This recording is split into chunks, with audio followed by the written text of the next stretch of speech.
Falindray miarabantsika rehetra tafaona eto amin'ity fanompom-pivavahana ity amin'ity alahady fa 20 ny volana novambra taona 2021 ity. Fotoana izay mbola iainantsika ny fioboana.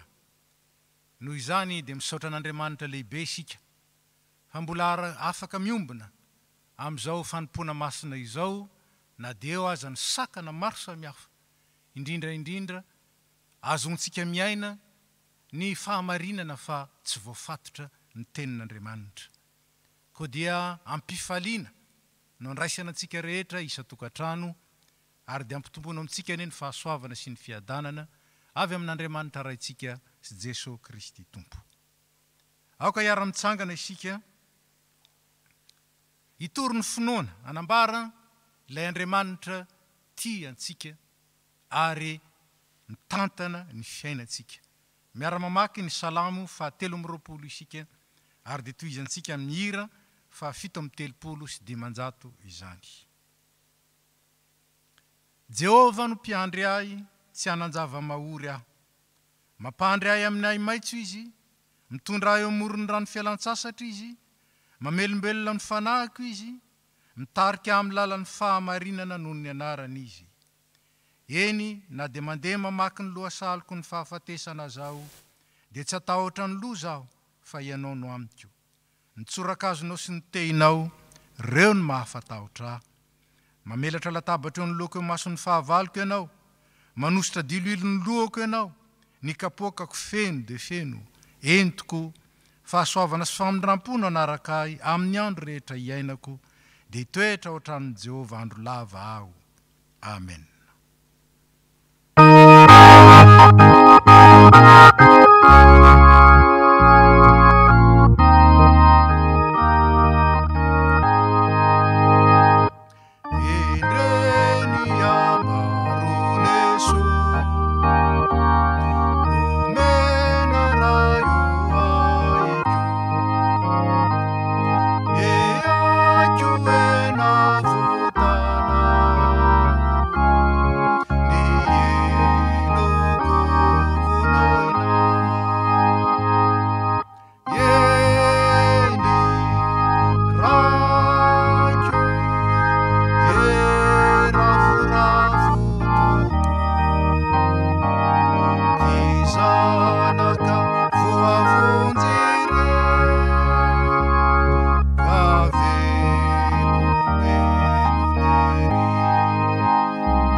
Shout rehetra sy anajana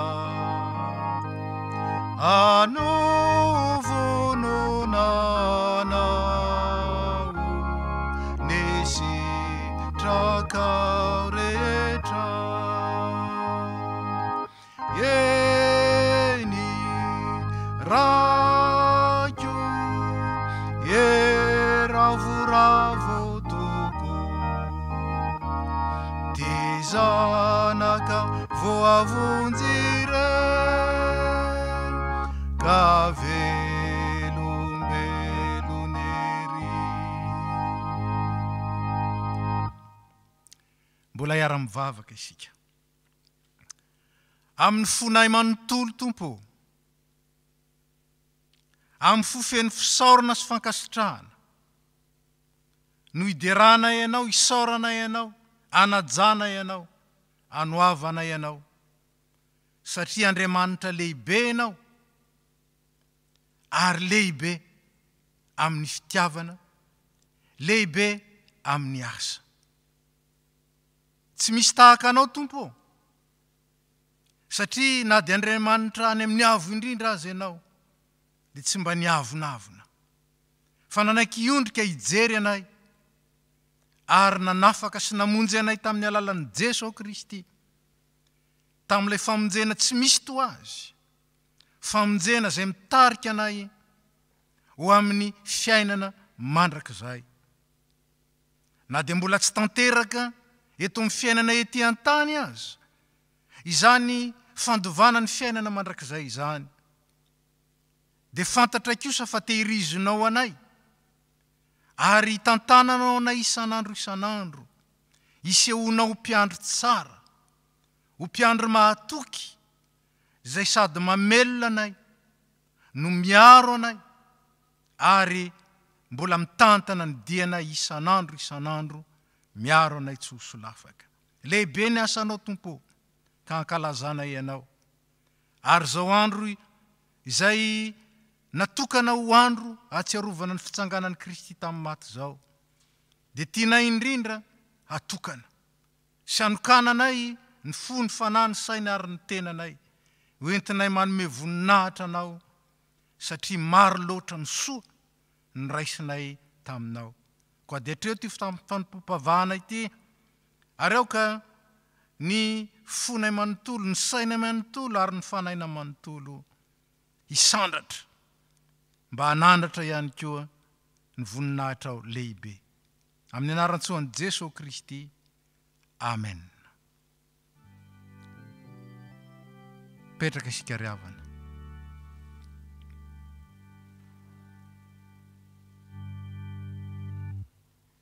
Manoloana ny fahalebiazan'Andriamanitra sy ny fanatrehany dia tsarontsika ny tsy fahamendrehantsika, ny tsy fahatanterantsika. Tsarontsika ny elanelana misy ny fahalebiazan'Andriamanitra sy ny fahamasinany amin'ny toe-pontsika sy ny toe-panahintsika. Aoka ary andiny tena amin'ny fangy eo anatrehan'Andriamanitra sy ny voninahiny isika.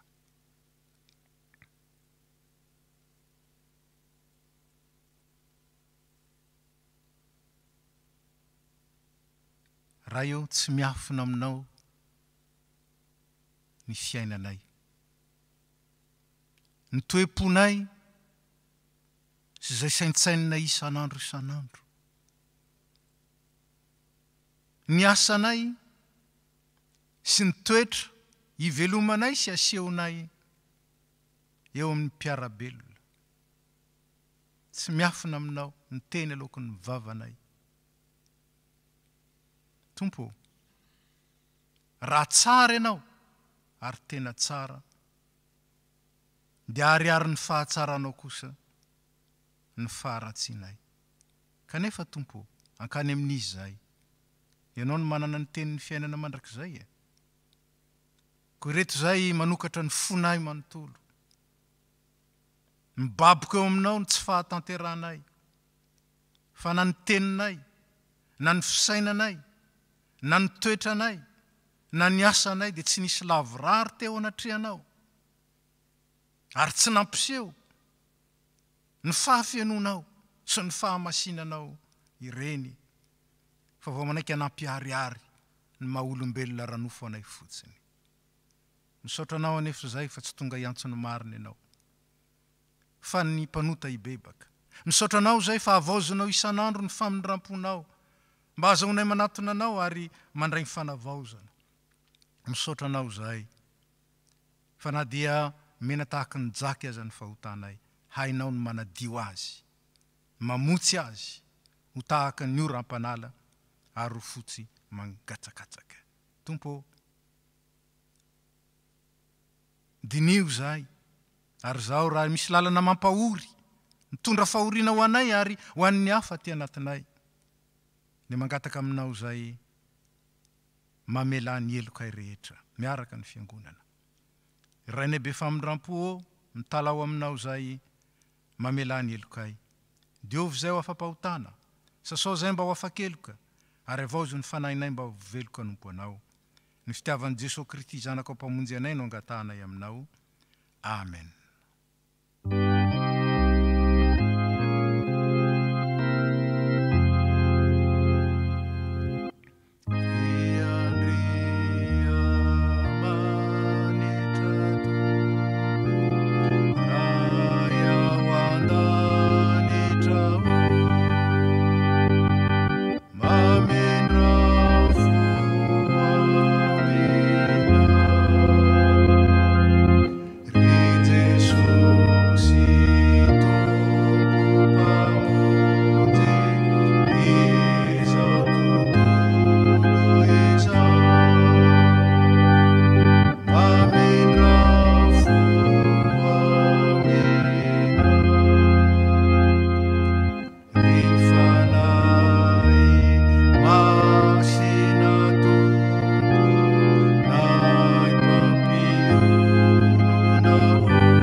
Riavana, ny raintsika de ray be fitiavana. Tahaka ny fiantrany ray ny zanany no iantrany anao zay nanatona azy tamin'ny fotorotoro sy mangorakoraka. Ka dia enoy amin'ny fahatokina ary raiso ny teny izay anambarany ny tompo fa efa navelany ny fahotanao. Iara-mitsangana isika. Ka dia tsy mpanompo intsony ianao fa zanaka, ary raha zanaka dia mpandova koa no ny ataon'Andriamanitra, ho amin'ny lova tsy mety simba, tsy misy loto, tsy mety levina, voatahiry any an-danitra ho anareo. Ko aza matahotra ianao, fefa nanavitra anao aho, efa niantso ny anaranao aho ny tompo, ay ianao. Mahatoky ilay efa nanangana antsika ho zana noho ny amin'ny Kristy, ka mamela ny elontsika noho ny anarany. Matokia, voavela ny elokareo. Aleluia. Voninahitra ho any amin'ny avo indrindra ho an'Andriamanitra, ary fiadana ny ety ambonin'ny tany ho amin'ny olona kasitrahany. Hoy ny soratra masina, mifandeferaka amin'ny famela eloka ianareo, ary samy mifampiantra sy mifamindra fo amin'ny rahalany avy. Aoka ho tahaka ny namelan'ny tompony eloka reo, no ifamelanareo eloka kosa. Kaoka isika izao, ao mifanginan'ny fotsika ao, hamela ny eloka izay rehetra, nananantsika alahelo, na nandratra ny fontsika.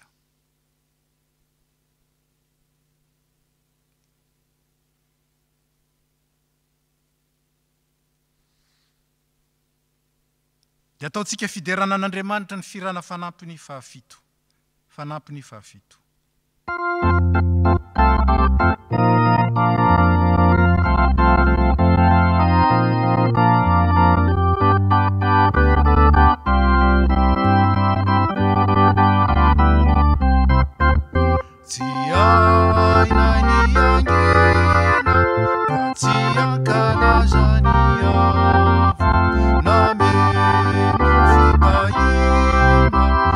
Simba na mela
Mialoha ny amakina sy enontsika ny teny voarakitra amin'ny soratra masina ary voalahatra ho amin'ity alahady fa 12 volana novambra ity, dia taontsika ny hira fa 312 andininy faharoa. 312 ny andininy faharoa.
Mbola iaraka hivavaka sika.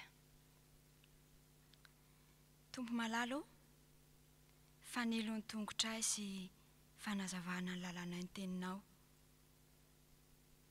Mampahery, mampitraka, mampatanjaka, manitsy. Misaotra tompo malalo fa fahasalamana ho anay tokoa zany. Koa indreto izahay fanay masina. Meteza ianao hitoetra ato anatinay, azonay mahatakatra izay tianao ambara aminay androany. Ka ny teny izay afafinao tompo, dia tsy ho tsaingo ho an'ilay ratsy, fa amoa sy hitombo, ka hitondranay vokatra tsara eo aminao Kristy. Amin'ny anaratsoanao Jesosy no anaovanay izany vavaka izany. Amen. Iaraka maka ny soratra masina sika. Zany dia ho hitantsika ao amin'ny boky ny Ezekiela, toko 430, ny andininy faraka 10 ka hatramin'ny 17. Ezekiela, toko 430, ny andininy faraka 10 ka hatramin'ny 17. Rehefa hitantsika dia ho vakiana amin'ny anaran'ny Tompo. Fa izao no lazain'i Jehovah Tompo, indro izao, eny izao no ihany ondriko sy andinidinika azy. Toy ny fandinidiniko ny mpiandro ny ondriny, amin'izay andro atratrarany ondriny izay efa niely, dia toy izany no andinidiniako ny ondriko sy amonjeko azy, avy any amin'izay rehetra efa nielezany tamin'ny andro mandrahona sy mainsipito. Ary hoentiko mivoaka avy any amin'ny firenena izy, ka angoniko avy any amin'ny tany samihafa, dia hoentiko any amin'ny taniny sy andrasako eny atendrombohitry ny Israely sy eny andohasan-drika izy, ary eny amin'izay tsara honenana rehetra eran'ny tany. Eny amin'ny tany tsara ho fiandrasana no andrasako azy, ary eny atendrombohitra avy ny Israely no ho tany andrasana azy. Ao no andriny amin'ny tany tsara, ary eny amin'ny fiandrasana tsara ahitra no hinanany, dia any atendrombohitry ny Israely. Izao ny andro ny ondriko, ary izao nampiandry azy, ho Jehovah Tompo. Ny very ho tadiaviko, ny voaroka ampodiako, ny folaka ho amarako, ny malemy ho atanjahiko, fa ny matavy sy ny matanjaka kosa, dia aringako ka andrasako amin'ny fitsarana. Ary ny aminareo, ry ondriko, izao ny lazain'i Jehovah Tompo. Indro, ho tsaraiko ny adin'ny ondry amanosy, dia ny adin'ny ondry lahy sy ny osy lahy namany aminy.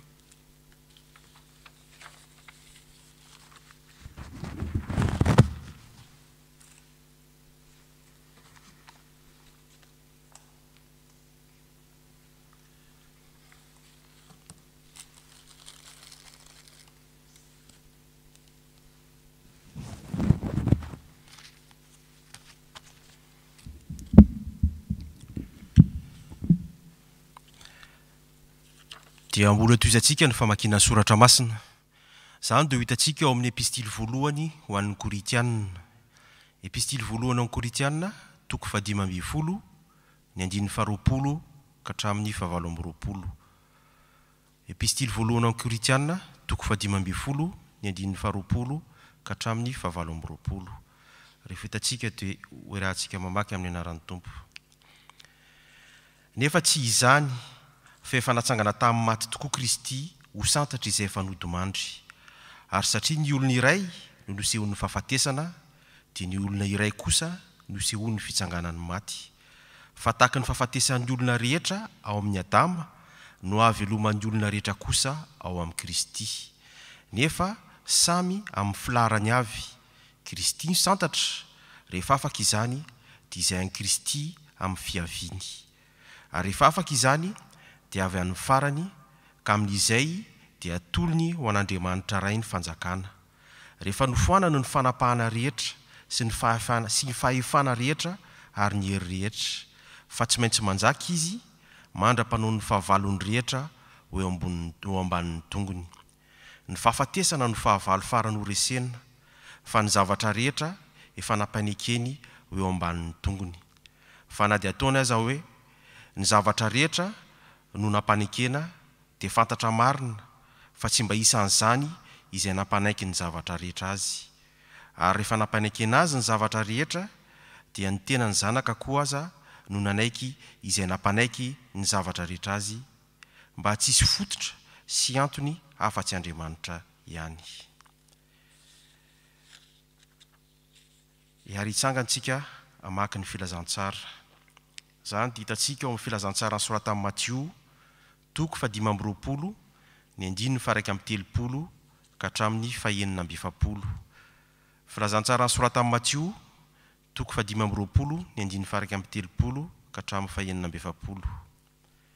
Rehefa hitantsika dia rahantsika mamaky amin'ny anaran'ny Tompo.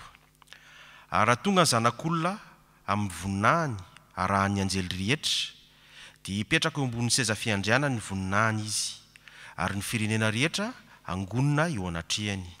Dia hanavaka azy izy tahaka ny mpiandry-ondry manavaka ny ondry amin'ny osy, ary ametraka ny ondry eo amin'ny ankavanany izy, fa ny osy eo amin'ny ankaviany. Ary amin'izany ny mpanjaka dia laza amin'izay eo amin'ny ankavanany hoe: avy ianareo izay nitahin'ny raiko, mandovà ny fanjakana izay voavoatra ho anareo hatr'izay nanorenana izao tontolo izao. Fanaonao dia nomenareo hanina, nangetaeta aho dia nampisotroanareo, ny vahiny aho dia nampiantraononareo, tsy nanan-kitafy aho dia notafianareo, narary aho dia notsaboanareo, tao an-tranomaizina aho dia novanginareo. Ary dia namaly azy ny marina ka nanao hoe: Tompoko, oviana no hitanay noany ianao ka nomenay hanina, nanangetaeta ka nampisotroanay, ary oviana no hitanay ny vahiny ianao ka nampitranoanay, na tsy nanan-kitafy ka notafianay, ary oviana no hitanay narary ianao, natao an-tranomaizina ka novanginay. Dia namaly ny mpanjaka ka nanao aminy hoe: lazaiko aminareo marina tokoa, araka izay efa nataonareo tamin'ny anankiray amin'ireo rahalahy kely indrindra ireto no nataonareo tamiko. Ary dia laza indray amin'izay eo amin'ny ankaviany kosa izy hoe: miala amiko ianareo izay voaozina ho any amin'ny afo maharitra mandrakizay, izay voavoatra ho an'ny devoly sy ny anjeliny. Fanaonao fa tsy mba nomenareo hanina, nangetaeta aho fa tsy mba nampisotronareo, ny vahiny aho fa tsy mba nampiantrainonareo, tsy nanan-kitafy aho fa tsy mba notafianareo, narary sy tao an-tranomaizina aho fa tsy mba nivanginareo. Ary dia namaly kosa ireo hoe: Tompoko, oviana no hitanay noany ianao, na nangetaeta, na ny vahiny, na tsy nanan-kitafy, na narary, na tao an-tranomaizina ka tsy mba nanompy anao izahay. Fa namaly azy izy ka nanao hoe: lazaiko aminareo marina tokoa, araka izay tsy nataonareo tamin'ny anankiray tamin'ireto kely indrindra ireto no tsy mba nataonareo tamiko. Ary ireo dia hiala ho any amin'ny fampijaliana mandrakizay, fa ny marina ho amin'ny fiainana mandrakizay. Amen.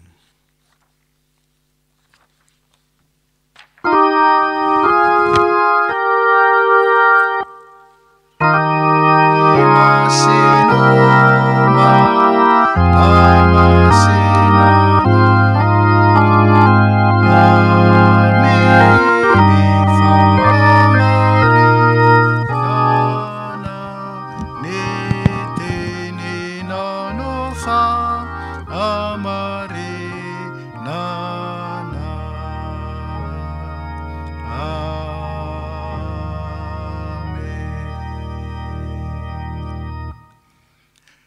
Zao dia rahantsika manonona ny fanekem-pinoana fahatelo. Mino an'Andriamanitra tsy toa aho izay mpanao ny lanitra sy ny tany. Andriamanitra dia fanahy, Andriamanitra dia fitiavana, Andriamanitra dia manjaka hatramin'ny taloha indrindra ka ho mandrakizay. Andriamanitra dia mampiseho ny fitiavana itsika, fa fony mbola mpanota isika dia maty hamonjy antsika Kristy. Mino an' Jesosy Kristy zanan'ilay tokana tompontsika aho, tonga izy hitady sy hamonjy ny very.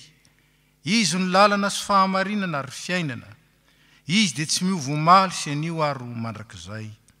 Mino ny fanahy masina aho, izy ny manambara ny fanahintsika fa zanak'Andriamanitra isika. Fanahy iray ihany nanaovam-batisantsika rehetra ho tena iray. Ny fandresena izay ety maharesy izao tontolo izao dia ny finoantsika. Tompo, ampitomboy ny finoana ianao. Amen. Dia mbola ataontsika ny hira fa 320 ny andinin'ny fahatelo. 320 andinin'ny fahatelo.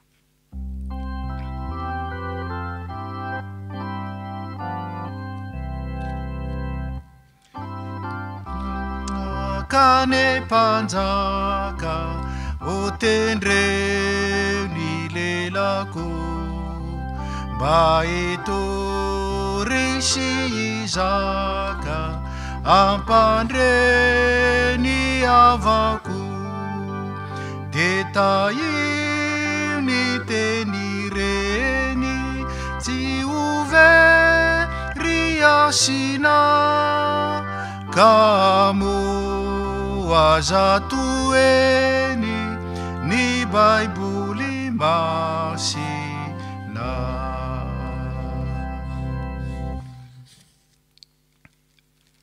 Olon'Andriamanitra sy ondry fiandriny ny mpino. Ny fanahy masin'Andriamanitra hitaridalana antsika sy ampahery antsika. Azahoantsika mandray amin'ny fahafianoana ny mahazanak'Andriamanitra antsika ary mivelona izany. Amen. Mipetraka isika. Ondrin'Andriamanitra ny mpino ary olon'Andriamanitra. Ondrin'Andriamanitra isika. I Mosesy izay natsoin'Andriamanitra hitarika ny olony avy amin'ny fanandevozana tany Egipta, hitarika azy sy nanafaka azy.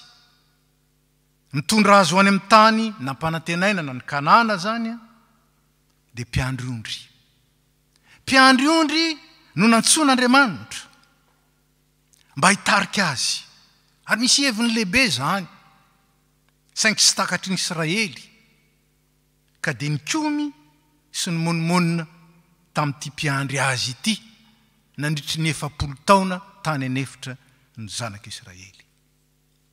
Fa i Davida izay mpiandry ondry ihany koa, ilay nanana fo araka ny tompo, araka ny ambaran'ny soratra masina, dia nofidian'Andriamanitra koa tao amin'izy mahampiandry ondry azy mba ho mpanjaka ny Israely, hiandry ny Israely. Fa saingy izao no nampiavaka any Davida. Ilay mpiandry ondry mahalala tsara ny atao hoe fiandrasana ondry dia nahita ihany koa ary nahalala fa tena mpiandry tsara sady mahatoky ilay tompony. Mpiandry ondry izay mahatsiaro fa hay misy mpiandry ondry lehibe noho izy, modely tsara indrindra izay niandry azy. Ary zany mpiandry ondry niandry azy zany no fitaratra teo amin'ny Davida. Nentiny niandry ny ondrin'Andriamanitra dia ny vahoaka ny Israely zany. Lesona lehibe zany. Hay ny fanompoana an'Andriamanitra tahaka ny fiandrasana ondry, tsy ataotao foana, tsy atao araka ny fahaizan'olombelona akory aza. Fa i Davida, mpiandry ondry tsara, dia naka modely tamin'ilay mpiandry ondry niandry azy. Zany nahatonga azy ilobava hoe Jehova ny mpiandry ahy, tsy hanan-java mahory ahy. Mampandry amin'ny ahy maitso izy. Mitarika any amin'ny oro fialan-tsasatra izy, etsetra.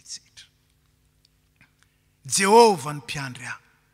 Ary zany nahatonga ny Davida nanana fanetretena teo anatrehan'Andriamanitra, hanika natateraka tsara ny asa fiandrasany nandritry ny 70 taona nanjakany teo amin'ny Israely.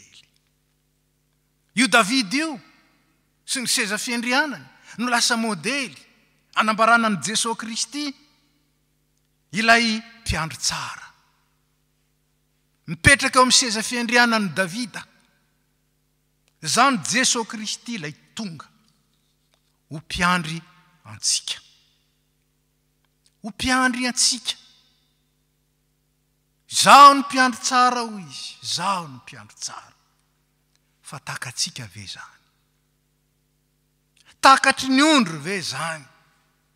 Ka mahatonga azy anatona. Atonga azy tsy analavitra, atonga azy ifikitra. Fa ny ondry dia manaraka ny mpiandry azy. Ary zany ny mahasamihafa ny mpiandry ondry sy ny mpiandry omby. Ny mpiandry omby manesy aoriana ary mikapoka. Ny mpiandry ondry kosa eo anoloana mandeha ary de manaraka azy ny ondriny. Ary rehefa miteny izy de noho ny ondriny. Ary rehefa miteny ny ondriny de fantany miantso vonjy izy zay sa faly. Faly no ny ahatra tsara zay rohony. Araka zany ny ondrin'Andriamanitra dia manaiky andrasan'ny mpiandry azy. Manaiky ho andrasan'Andriamanitra. Ondrin'Andriamanitra ianao, ondrin'Andriamanitra isika. Ka inona avy nataon'ny mpiandry ondry? Lazainy amin'ny Ezekielany mitady ny very. Inona moa ty very ty? Very ny hevi-disony, very ny fomba n'izao tontolo izao, very noho ny tsy fahalalana ny fisotrapon'Andriamanitra, very noho ny fanaovanaovam-poana, manaonao foana, very. Fa ny tompo tsy tonga hitsara ireny. Tsy zany ny nahatongavany ho mpiandry tsara.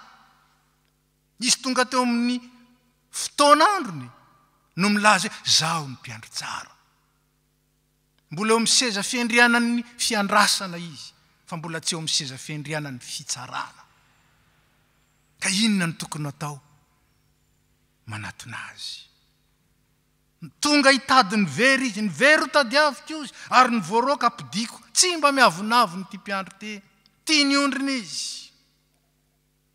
Ka raha very, so metrehatra hoe voakapoko ny tompo azao. Tadiavin'ny tompo azao. Misy aza mety voaroka noho ny antony maro samihafa, ary indraindray fitsipika eo amin'ny fiangonana mahatonga ny olona matsiaro voaroka. Kanefa antson'ny tompo amin'ny alalan'ny teniny, bitsian'ny tompo amin'ny alalan'ny fanahiny, mba hiverina aminy. Fa le mpiandry tsara mitady ny very ary mampody ny voaroka. Efa tonga ny zanak'olona hitady sy hamonjy ny very, miantso ahy izy, miantso anao izy. Aza varivarina mandehandeha atseroe. Aza varivarina miandry mitady ambiansa atseroe. Ny mpiandry anao, miandry anao. Inona koa nataony? Tsy mitady ny very ihany na mampody ny voaroka, fa mamelona izy. Mampandry amin'ny ay maitso izy Davida. Mitondra eo amoron'ny rano fialan-tsasatra izy. Ary eo amin'ny Ezekiela, ny tompo mihitsy miteny, zaho niandry ny ondriko. Eny amin'ny tany tsara fiandrasana ny andrasako azy. Tsy any amin'ny tany ratsy. Tsy omeko sakafo ratsy izy. Tsy omeko entiko any amin'ny vilona maina tsisy hoaniny izy. Fa any amin'ny fiandrasana tsara.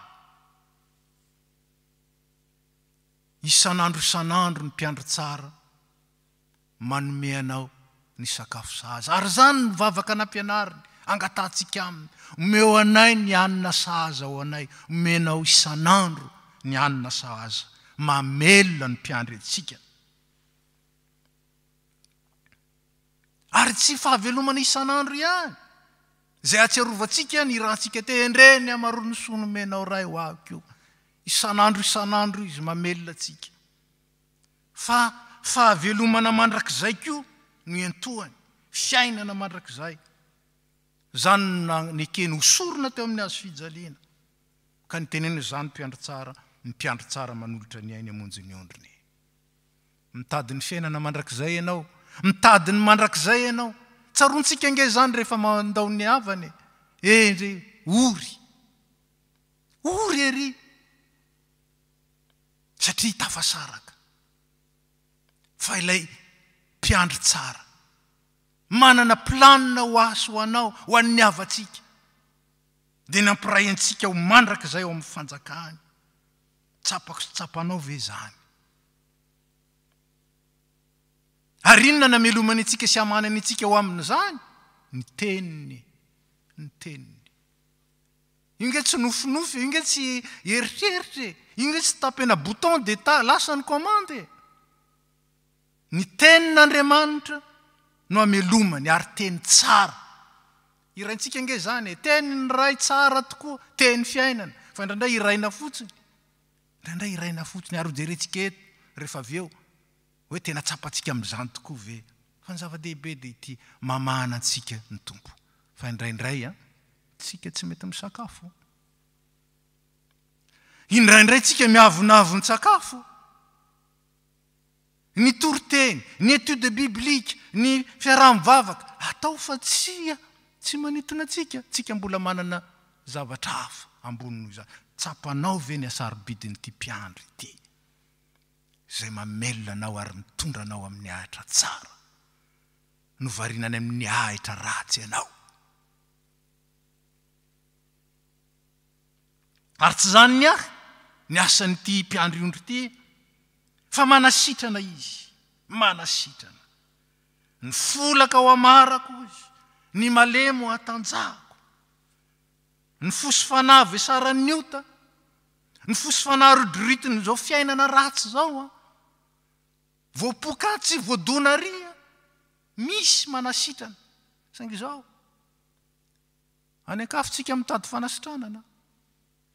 Indraindray ty telefôny ty ny raisitsika voalohany, raha vao maratritsika, ty ny raisitsika voalohany. Fa tsy ato izy. Tsy ao izy. Fa ao amin'ny mangingina ny fonao izy, ao amin'ny teniny izy, ary miantso izy. Antsoa dia ho valiko ianao izy. Ny jeune moa dia mahalala an'izany antsika lehibe azy, io numéro io 333. Jérémie 7:7. Antsoa dia ho valiko ianao, dia ho sitraniko ny ferinao, ho amarako ny ozatrao, ho atanjahako ny nofinao. Makanesa ty amiko ianao miasa fatratra sy mavesatra entana. Makanesa ty zaho anomenao fitsarana. Le mpiandry tsara nge zany miantso zany. Nefa indraindray sika mitotototo atsiarotsika, aveo tsika va mba eto mba havaka zay mba ento. Dia mamaly indraindray mba ho entinay koa are, mba ho entinay. Mila manatona le mpiandry isika, miaraka amin'le mpiandry. Ary tsy vitany hoe manasitrana fotsiny izy, manasitrana ny fo, manasitrana ny fanahy, manasitrana ny vatana koa azy. Ataony koa zany raha mampifinoana isika. Dia miaro izy. Zany no asan'ny mpiandry ondry. Manana teny izy, ny teny mpiandry ondry tahaka ny teny Mosesy, dia misy folaka eo amin'ny lohany. Io dia natahaka an'izao. Io dia natao voalohany isariana ny ondry raha latsaka ny akady. Fa natao hikapohana ny ambody. Zany nataony amin'io. Ny tena ho an'ny mpiandry omby natao hikapohana ny omby, à gauche, à droite. Fa ny teny mpiandry ondry natao hikapohana ny fahavalo. Zany nahatonga ny mpanao salamo hiteny hoe ny tsorakazonao sy ny tenao reo ny mahafatahotra azy.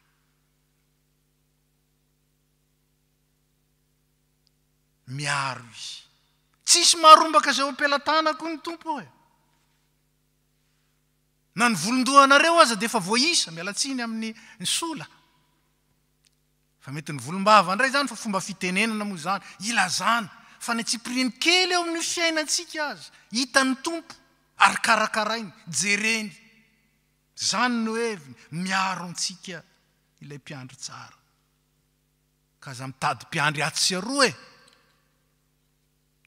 fa matetika ingatsika manana mpiandry atsy aroa ny sasany ny asany ny mpiandry azy ny sasany compte bancaire ny mpiandry azy ny avany namany ny mpiandry azy oui les copains ary na de kristianina azy de tahako zany mahatonga anao tonga de tia ny raisina raha vao misy anina miseho ty ary ny composé numéro à 10 chiffres numéro à 3 chiffres numéro ny trinité nomen'ny tompo anao 333 ondrin'Andriamanitra izaso ianao ondrin'ilay tiantsika ary tiantsika hatramin'ny farany tsapantsika ve zany ary move tena raisitsika ho tena fialofana ho tena mpiantoka ho tena kitro ifaharana ho tena antoka ondrin'Andriamanitra isika ary eo amin'ny amakivakintsika an'izao fiainana eto amin'izao tontolo izao feno fahoriana feno korontana mandalo ny Covid-19 tsika izao tsy fantatro izy mbola iseho ny any an-tanirazana any ary sady miady amin'ny peste miady amin'ny Covid ny sasany sady miady amin'ny ady guerre sy ny guéria no miady amin'ny Covid misy ady eto amin'izao tontolo izao nahitanareo fahoriana ho ny tompo nefa matokia manana mpiandry ianareo zay efa niady ary nandresy zany ny toko ho atsika fa ondrin'Andriamanitra isika aza adino zany ondriny ianao ondriny za ondriny isika izy no mitady izy no mamelona izy no manasitrana izy no miaro izy no miantoka fa olon'Andriamanitra koa isika inona ndika zany hoe olon'Andriamanitra zany olona zay azy nijeritsika tao amin'ny D9 ny amin'ny dingana voalohany andehanana amin'ny etika ny toe-panahy dia ny fanoloran-tena Romanina 12 andininy voalohany atolory ny tenanareo efa natolotra ho an'ny tompo ve fa raha tsy mbola natolotra ho tsy an'ny tompo ianao misy zany tsy natolony ho an'ny tompo ny tenany handikany hoe manolo tena ho an'ny tompo tsy tompo ny tenako tsony aho tsy anahtsony ty tsy za tsony ny baiko ny tenako fa ilay tompoko tsy za tsony ny mandidiny amin'ny amiko fa ilay tompoko naneviny roa ny tompo eto ilay tompo le seigneur le tsy maintsy ekena fa ilay tompoko ilay celui qui me possède je lui appartiens je m'appartiens pas ka olon'Andriamanitra manambara fizihina zany zanak'Andriamanitra zaso ianao aintsika fa ny zanatsaka dia manahaka ny toetra ny saka ny zanak'alika koa dia manahaka ny toetra ny alika ny zanak'olona amin'izao dia manahaka ny toetra ny olona ny zanak'Andriamanitra manahaka ny toetra n'Andriamanitra ka nahaka n'Andriamanitra ianareo tahaka ny zanaka malala hoy Paoly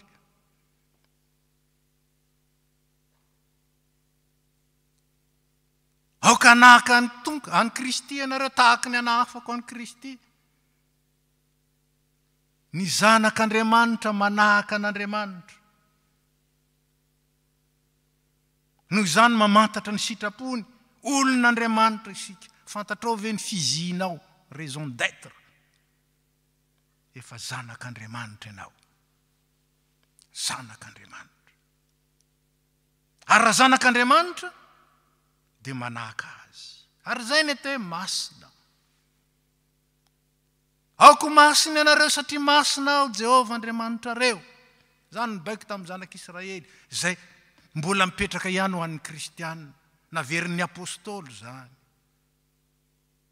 tahaka ny fahamasinan'ilay niantso antsika fa zay tsy manam-pahamasinana tsy mba hahita an'Andriamanitra zay tsy manam-pahamasinana zany tsy ondrin'Andriamanitra satria tsy miaraka aminy zany no heviny dia ondry mirenireny.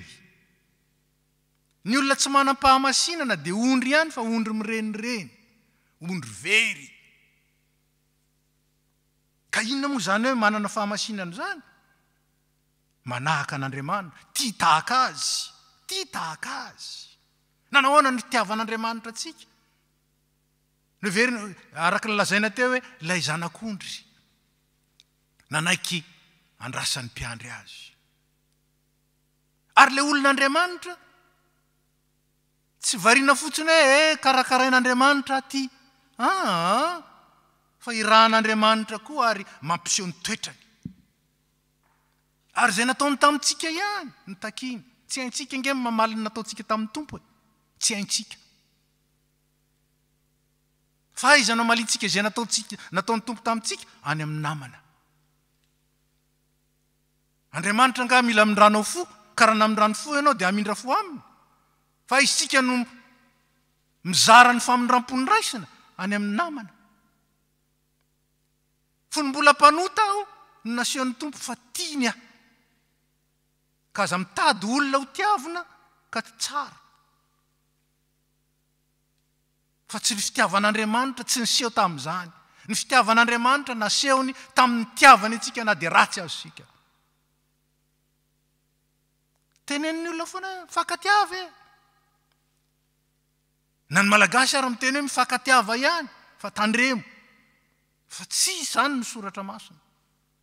Ny soratra masina milaza hoe mifankatiava aoka ho tahaka ny tiavako anareo ny fankatiavanareo. Mity amin'ny fitiavan'i Kristy. Noho izany tsy afaka mity amin'ny fitiavan'i Kristy raha tsy manana ny Kristy. Tsy afaka mity amin'ny fitiavan'i Kristy raha tsy novelomin'ny Kristy tamin'ny teniny. Tsy afaka mity amin'ny fitiavan'i Kristy raha tsy nandray ny identiteny ka nanolo-tena ho azy.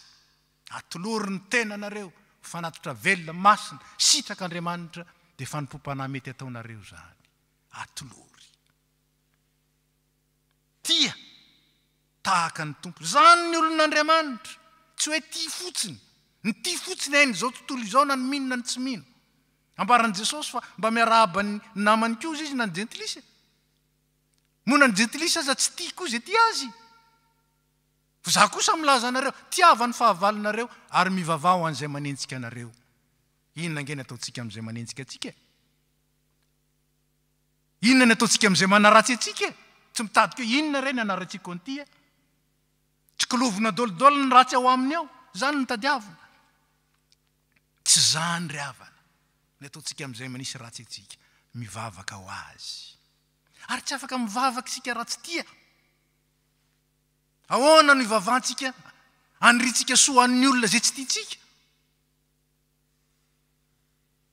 Ka manana ny toetrany, misaina tahaka azy, manao ny asany. Araka ny teniny hoe zay mino aho ny asa ataoko no ataoko koa. Mieritreritra mandrakariva. Inona ny ataon'ny tompo raha izy ny teo amin'ny toerako? Hoy Paoly sainy ny zavatra any ambony. Aoko aminareo zao sainy zao zay tao amin'ny Kristy koa. Fa izaho manana ny sainy Kristy. Paoly dolo ny teny an'izany. Misaina tahaka ny Kristy. Zany ny maha olon'Andriamanitra antsika. Mametraka ny identité antsika ka mitarika antsika. Raha fehezony izay rehetra izay, inona ny atao hoe masina? Ny masina dia mampiseho ny fitiavan'i Kristy, ny toetran'i Kristy, manao ny asan'i Kristy, mampiseho ny fahatsaran'i Kristy amin'ny lafiny rehetra. Zany ny atao hoe manana fahamasinana toetra. Olon'Andriamanitra isika. Olona tahaka an'Andriamanitra, manahaka an'Andriamanitra isika. Olona izay nifahanana sy nandray fizina avy amin'ny zanak'Andriamanitra noho izany mitafy ny toetra an'Andriamanitra. Fa tsy ny toetra fotsiny araka ny ahalalantsika azy. Fa ny hoe toetra eo amin'ny teny fototra dilazana ilay mahizy mihitsy amin'ny manontolo. Ary dia ambaran'ny tenin'Andriamanitra koa zany. Fa raha ilay mandrakizay no mametraka ny fiziny ao amintsika, dia mandrakizay koa nanjarantsika. mandova fiainana mandrak'izay. Manahaka azy aty dia miombona fanjakana aminy ary. Miaraka aminy aty miombona fanjakana aminy ary. Zay a. Raha manahaka azy aty tsika dia miombombonina aminy ary. Ary raha manaraka azy, manaraka ny mpiandry tsara aty tsika, tariny mba iombon'ny mpanjakana aminy mandrakizay. Ary zany ny tokony ny tompo. Fa raha tsy miaraka aminy aty tsika, tsy araka aminy ary na oviana na oviana. Rehefa misy fahorinana indray dia any an-danitra any nofonenako. Hira fotsiny izy zany. Betsaka ary miteny hoe mifankahita rehefa any, fa tsy fantatra hoe any aiza moa io fa dia mety hifankahita. Fa misy lalana ao amin'izany. Misy lalana ao amin'izany. Ary Jesosy Kristy zany lalana izany, ilay mpiandry tsara. Ry havana, indraindray tsika variana amin'ny zavatra izay indray tsy hitatsika ny hitambarany, hiarahany. Fa ny mampiandry tsara ny tompo dia ny azahoantsika mivelona ty sy mandray amin'ny fahafinoana ny fahasoavany ety. Fa ny maha olon'Andriamanitra atsika dia miantoka ny mandrakizay. Lalany mandrakizay ny maha olon'Andriamanitra. Misy olona variana fotsiny hoe aty karakarainy mahazo an'izao, ary zany ny antony ivavahany. Fa tsy mieritreritra mihitsy n'ilay mandrakizay n'Andriamanitra. Fa ilay mandrakizay n'Andriamanitra apetrany ao anatintsika, ao amin'ny fizintsika, ao amin'ny toetrantsika, mba hahatonga antsika zanak'Andriamanitra ety, zanak'Andriamanitra atrary. Ahoana ny ampisehoantsika ny maha olon'Andriamanitra atsika? Ahoana? Dia eo amin'ny fananantsika any Kristy velona, ka eo amin'ny asantsika rehetra mikatsaka ny sitrapony sy manao ny sitrapony amin'ny zavatra rehetra. Ry havana, raha te handray feno ny asan'ilay mpiandry ondry tsara isika, dia meteza olony, meteza olony. Ary raha tena olon'Andriamanitra isika, mandray ny fizina, manahaka azy ary mandeha araka ny lalany, dia matoki fa manana mpiandry tsara ianao, omeny ianao izay ilain'ny ondriny, izay ilain'ny zanany. Famelombelomana, fanasitranana, fiarovana, ary indrindra fikatsahana sy fitadiavana, fampiraisana mandrakariva, omeny ianao zany. Atoloro an'ny tompony tenanao. Ary aza manaraka ny fanaon'ny zao tontolo izao. Miova amin'ny fanavaozana ny saina, fataro ny sitrapon'Andriamanitra, dia tsara sady akasitrahana ny marina. Dia ho aminareo rehetra ny fitahiana mendrika ho an'ny ondrin'Andriamanitra, ary ho aminareo rehetra ny fiainana izay omen'Andriamanitra be dia be ho an'izay manana ny Jesosy Kristy lalana sy fahamarinana ary fiainana. Raisy ny fitahiana. Iara-mitsangansika. Ho aminareo rehetra ny fahasoavan'i Jesosy Kristy, ny fitiavan'Andriamanitra ray ary ny firaisana amin'ny fanahy masina. Ampahatoky anareo ny amin'ny fahatsaran'ilay mpiandry tsara, ifikiranareo aminy, anaranareo azy, ary indrindra hanahafanareo azy, hahatonga anareo olon'Andriamanitra marina tokoa, mitafy an'i Kristy, ary mandova ny fiainana mandrakizay. Mahatoky ilay niantso anareo, izy hatateraka izany amin'izay mahatoky azy. Amen. Petrakisika.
Isika tiany Tompo satria izy efa tiantsika taloha. Nefa aoka tsy ho tia amin'ny tenina amin'ny lela isika fa amin'ny asa sy ny marina. Ko andeha nohontsika ny vaovao sy ny sapetraky ny tompo amintsika ny asan'ny fiangonana izay anehoantsika ny fitiavantsika azy marina. Tonga amin'ny fotoana ny filazam-baovao antsika izao. Ny mpitandrina sy ny komite FPMA Toulouse dia faliny tokoa miarabantsika rehetra ny tokantrano amin'ny anaran'i Jesosy Kristy lohan'ny fiangonana sy tompony asa. Neto ary ny fampahafantaram-baovao sy ny asa miandry indray. Vaovao nasionaly, fitombavaka sy fiofanana SAP KNPL. Ho fitaizana ny finoantsika dia taniny isika anaraka ny fitombavaka mandritry ny herinandro ny alatsinainy, talata, alakamisy, zoma ary asabotsy amin'ny 4:00 sy amin'ny 7:00 amin'ny alalan'ny radio Vatsy FPMA. Ny alarobia amin'ny 4:00 ny fitombavaka ary misy fiofanana karakarain'ny soratra asa-piangonana Comité National Projet Laïque SAP KNPL amin'ny 9:00 izay mahasoantsika tokoa. Ny modalité de connexion rehetra dia atsika jerena ao amin'ny roy fpma.church.news. Filazana manjo amin'ny mahiraintsika ao amin'ny tompo sy amin'ny finoana fitsanganana amin'ny maty no ampandrenesana antsika vahoakan'Andriamanitra eo anivon'ny FPMA fanatsoniray ody any aminy Andriamatora Betsimialina Jean Emmanuel. Ray niteraka ny voahirana Rasolondraibe, vadin'ny pasteur 7 Rasolondraibe, filohan'ny FPMA, Nady Rabetsimialina, filohan'ny sampana fifoazana FPMA sy tompon'andraikitry ny départementa serasera, Andry Rabetsimialina, mpitahiry volan'ny sampana fifoazana FPMA Paris.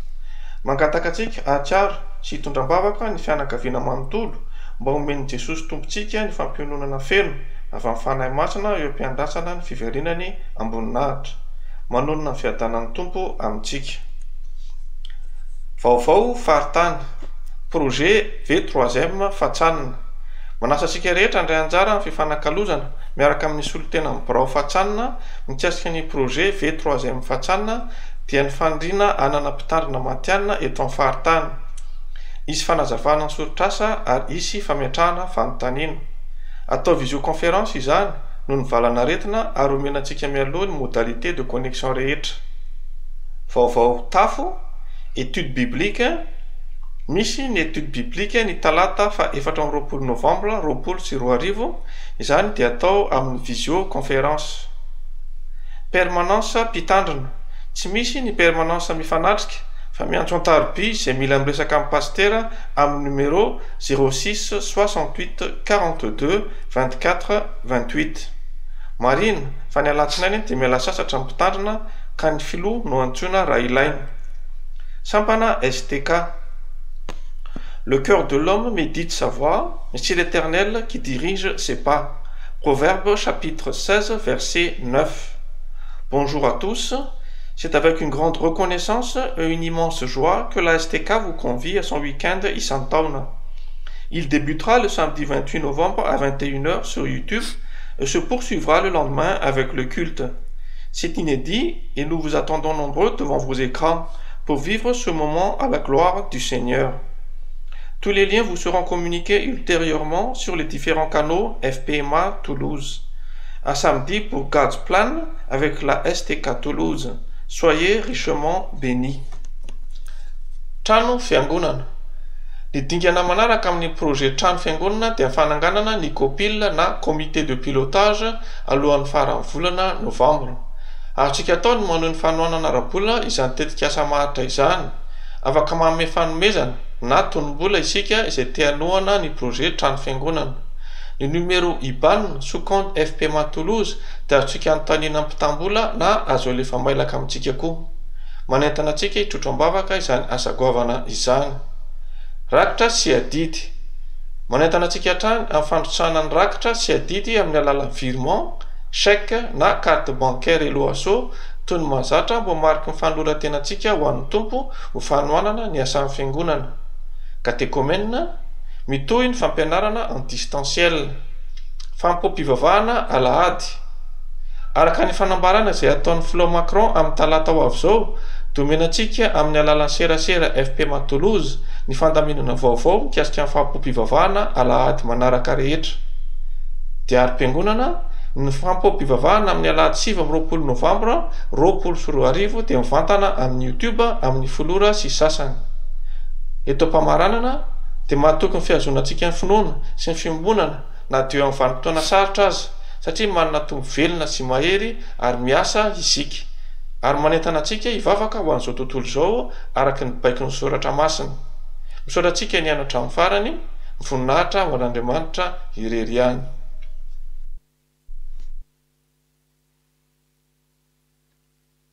Amafisina ny vaovao teo amin'ny asabotsy 28 ny volana novambra amin'ny 2 ora tolakandro dia amangy ny fiangonana ny komity sy ny mpiangona ny V3e na ny vomiera manokana mitrandraka ny fananana mpitandrina matianina eto amin'ny faritany atsimo andrefana.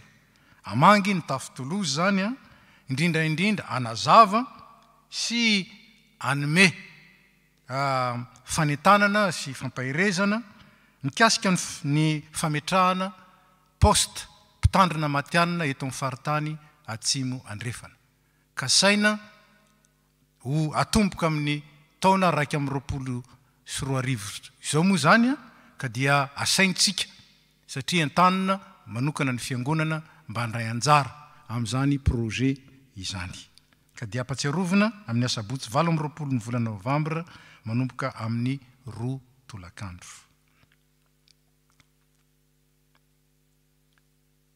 Iara-mivavaka isika.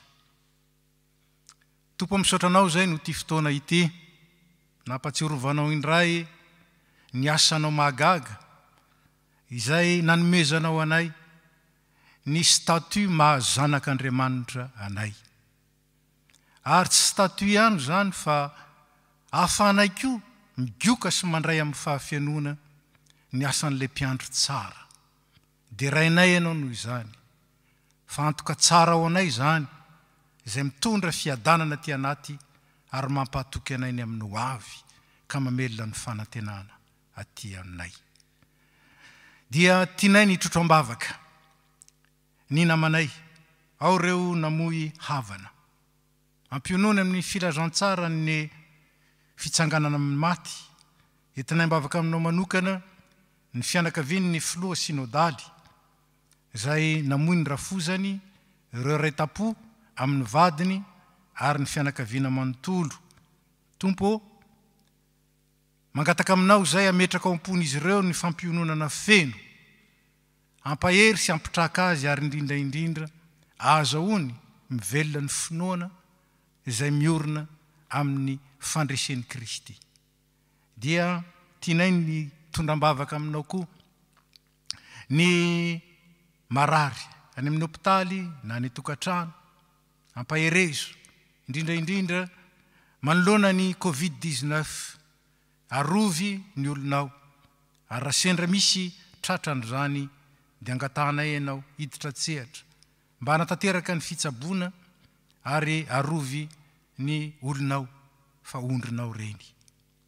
Mivavaka aminao zay ho an'ny izao tontolo izao manoloana n'izany Covid-19 zany koa mangataka aminao zay mba hahafaingana ny ahitana ny fanefitra sy ny vaksiny ary mangataka aminao zay meo fahendrena na ny siantifika na ny manam-pahefana mba hitarika ny firenena ao anatin'ny filaminana ka sady hiaro anay amin'izany aretin'izany no anome kosa ny fahalalana feno hoentina manatanteraka ny adidy rehetra eo amin'ny fiainana andavanandro. Dia mivavaka aminao zay ho an'ity firenena mampiatrano anay ity mba hitoetreto ny fiadananao ka hiadananay araka ny teninao. Mitondra ny Madagasikara eo aminao zay taio ny asa tsara rehetra ary angatanay mba levoninao na inona tsy mampandroso na inona manala baraka ny anaranao ary na inona tsy mitondra soa ho an'ny vahoaka sy ny valalabe mandry. Meo ny mpitondra ny fahatahorana anao, meo ny tompon'andraikitra tsirairay avy ny jery marina ny tompontsoam-pirenena ary mangataka aminao zay ampiraiso ny malagasy mba samy hikatsaka ny sitraponao ka hatonga ny Madagasikara ho tena taninao firenena zay ankalazana ny voninahitra ao.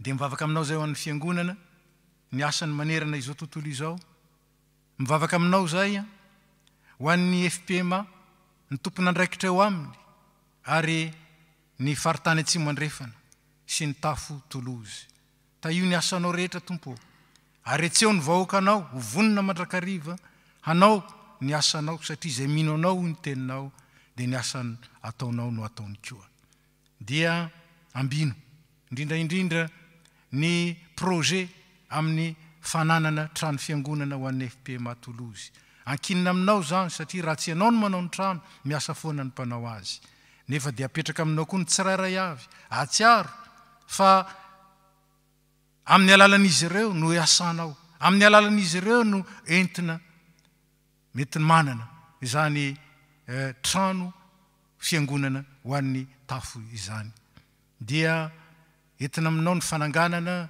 ny rafitra rehetra ao amin'izany ny copile ny commission maro samihafa ary ny fiangonana manontolo ataovy mirahina ataovy miara-misikina ataovy miombona amin'izany asa tsara izany sady voninahitry ny anaranao zany no fampiraisana ny fiangonana dia maro ny tena angatahana tompo nefa fony fisainanay akinay aminao ninona besoin ny namanay ny fianakaviana ny fiangonana apetraka aminao zany dia te saotranao koa zay nireo nandray fahasoavana tompo ampitoerao amin'ny mandrakariva ny fahatokinanao ary tehirizo ao amin'ny mandrakariva zany fahasoavana natobaka ao zany dia ataovy mahay mankasitraka sy mizara amin'ny hafa dia zay tsy voatononay amin'izany vavaka zany dia akambanay amin'ilay vavaka feno izay nampianarin'ny Kristy anay manao hoe rainay ô zay ny an-danitra ho masinina ane ny anaranao ho tonga ane ny fanjakanao atao ane ny sitraponao ety an-tany tahaka ny an-danitra omeo anay no izay anina sahaza ao anay ary mamela ny elokay tahaka ny namelanay izay meloka taminay ary aza mitondra anay ho amin'ny fakapana fa manafahanay amin'ny ratsy fa anao mifanjakana sy ny hery ary ny voninahitra mandrakizay amen mamarina izao fotoana izao sika riavana ataontsika eo mpitsanganana ny raha fasivy amby efapolo sy dimanjato andininy voalohany faharoa ary fahatelo meloa ny afatra sy ny tsodrano ary ny andininy fahefatra sy fahadimy aorina ny afatra sy ny tsodrano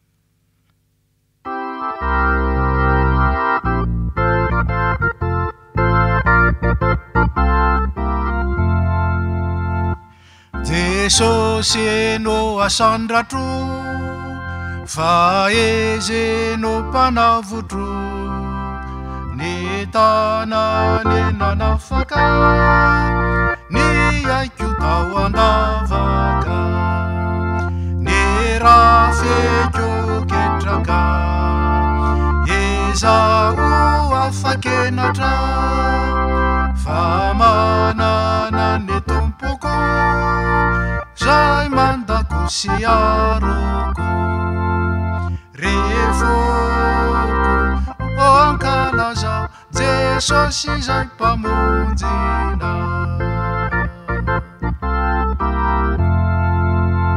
ny tsiro ny fiainana mananako sady re fa efa mbeantanana ny famonjena lehibe ny rano nainazoko ny mofo nainaniko sakafo matanjaka mamelona ny reraka revoko o ankalaza Jesosy zay mpamonjina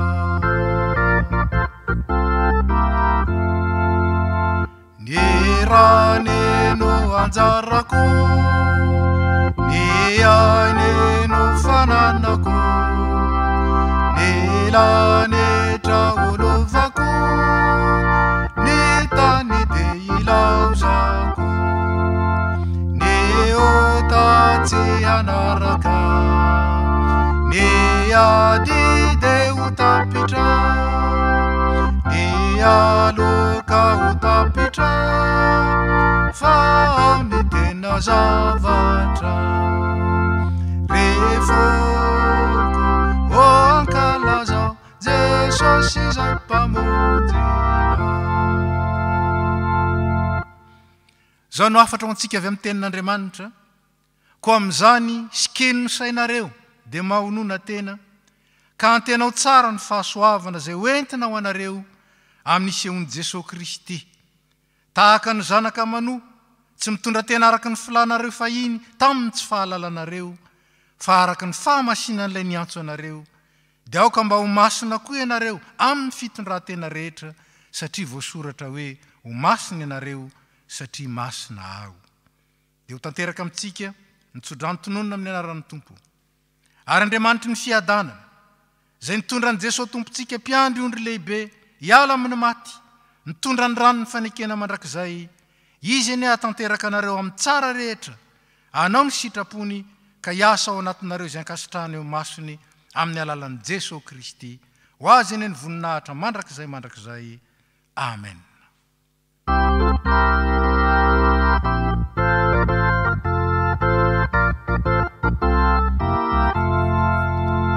Ny anetreny lanetra mamerovero fatratra, ny kalony voavotra manatsika hiakatra, ny tavany mpamonjeko no tsenjo ny fanahiko, ny tavany manafaka ny iazina ho anateko, refoko o ankalaza Jesosy izay mpamonjena. Ny masoko mibanjena tahaka ny mpiambina, manereny mpamonjiko ho tafaona amiko, izaho ovimbininy ipetraka eo anilany, anao ny eran-danitra sy onina finaritra, refoko o ankalaza Jesosy izay mpamonjena. Voninahitra ho an'Andriamanitra ray zanaka ary fanahy masina, izay hatramin'ny taloha indrindra ka ho mandrakizay. Amen. Mandehana amin'ny fiadanana ka manompony Tompo. Isaorana ny Andriamanitra.